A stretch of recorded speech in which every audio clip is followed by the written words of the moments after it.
Keller 19 महीने की उम्र में बुखार के कारण अंधी और बहरी हो गईं। उनका जन्म 1880 में हुआ था। उन दिनों लोग अक्सर अंधों और बहरों की परवाह नहीं करते थे। उन्हें गरीब घर या शरण में भेज दिया जाता था। लेकिन हेलेन केलर एक दृढ़ निश्चयी व्यक्ति थीं। वह एक पूर्ण जीवन जीने लगी, हालांकि वह अंधी और बहरी थी। हेलेन केलर के पास संचार का एक महान उपहार था। उन्होंने ब्रेल लिपि पढ़ना और लिखना सीखा। उसने लोगों के बोलते समय उनके मुंह से बनने वाली आकृतियों और कंपन को महसूस करके होठों को पढ़ना शुरू कर दिया। लिप रीडिंग का ये रूप बहुत कठिन है। बहुत से लोग इसे सफलतापूर्वक नहीं कर पाते। एनी सुलिवन मार्च 1887 में हेलेन के घर आईं। उन्होंने तुरंत हेलेन को अपने हाथ में वर्तनी द्वारा संवाद करना सिखाना शुरू कर दिया। 22 साल की उम्र में हेलेन केलर ने सुलिवन और सुलिवन के पति जॉन मैसी की मदद से अपनी जीवन कहानी the story of my life प्रकाशित की। यह उनके 21 वर्ष की उम्र तक के जीवन की कहानी बताती है और कॉलेज में उनके समय के दौरान लिखी गई थी। लेखिका को अपने जीवन का सबसे महत्वपूर्ण दिन याद है। यह वह दिन है जब उसकी शिक्षिका एनी सुलिवन उसके पास आई थी। वह आश्चर्य से भर गई। ये दो जिंदगियों को आपस में जोड़ता है। उनके बीच एक बड़ा विरोधाभास है। वह मार्च 1887 की 3 तारीख को उनके पास आए। ये 3 महीने पहले की बात है जब वह 7 साल की थीं। एनी सुलिवन के आगमन का दिन उत्साह से भरा था। उसने सोचा कि कुछ असामान्य घटित होने वाला है। वह तनावग्रस्त और चिंतित थी। वह किनारे को छूने की कोशिश कर रहे एक महान जहाज की तरह थी। वह कुछ घटित होने का इंतजार कर रही थी। तभी उसे कदमों की आहट महसूस हुई।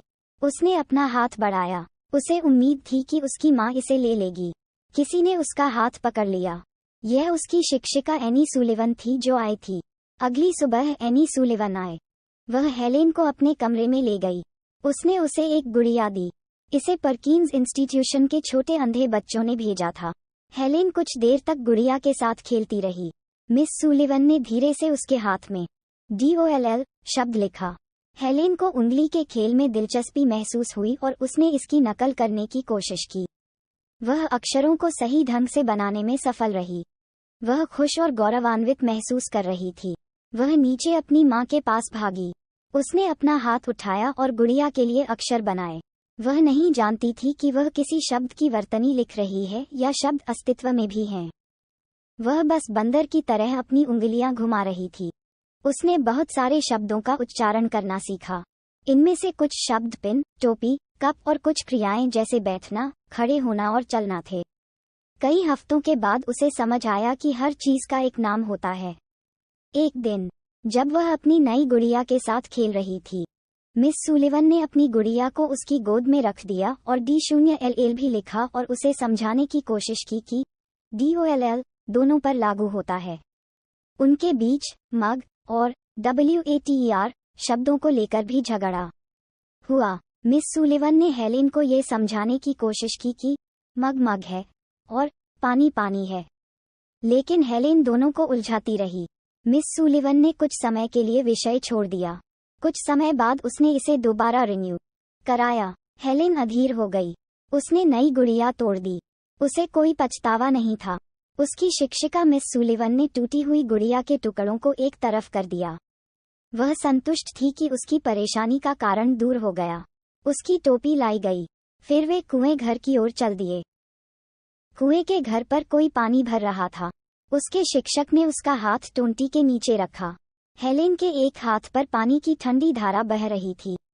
उसने पानी शब्द का उच्चारण दूसरे हाथ में किया, पहले धीरे धीरे, फिर तेजी से। हेलेन स्थिर खड़ी रही। उसका पूरा ध्यान अपनी उंगलियों की हरकत पर टिका हुआ था।